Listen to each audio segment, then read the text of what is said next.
Hello and welcome to Joe Thompson Film Reviews, and today I'm reviewing Wild.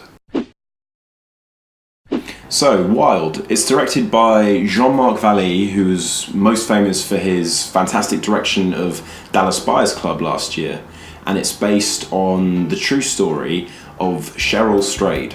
And Wild is written by Nick Hornby, who I absolutely love. His books and films are normally very, very funny, and this is a very different film for him to be writing.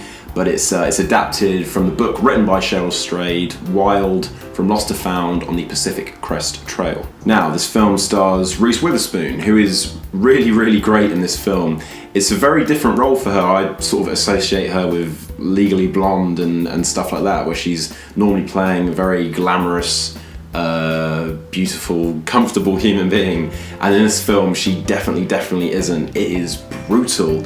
It is dirty, it's grim. You see some really, really horrible stuff happen to Reese Witherspoon and her character in this film, which is great because you don't normally associate this actress with those sort of roles. So the premise of this film, Cheryl has had some really, really horrible stuff happen to her. Her whole life has been a little bit of a mess, and she feels the need to sort of cleanse herself and get over this drama that's been happening in her life.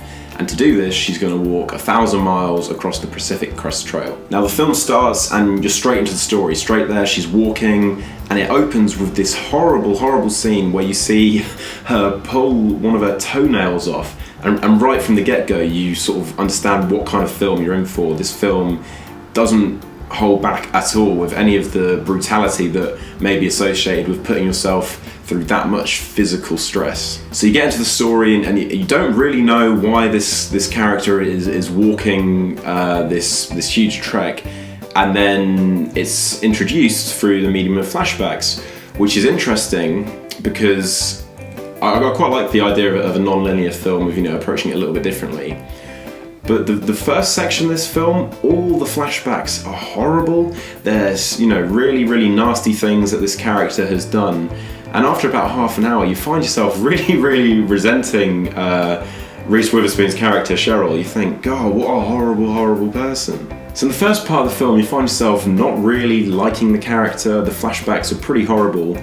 But as the film progresses, you start to see stuff that's got a lot more significance, especially with the introduction of Cheryl's mother, played by Laura Dern, who's really, really brilliant in this film. It's nice to see her back in mainstream cinema. So Wild is really engaging. It's got some beautiful visuals. I thought some of the storytelling decisions were a little bit odd. I probably wouldn't have put it in that order. But it's a fantastic performance from Reese Witherspoon. You really see her in some brutal situations, and it's really refreshing. This film gets a 7 out of 10. Thanks very much for watching this review of Wild, and I'll be back soon with another review.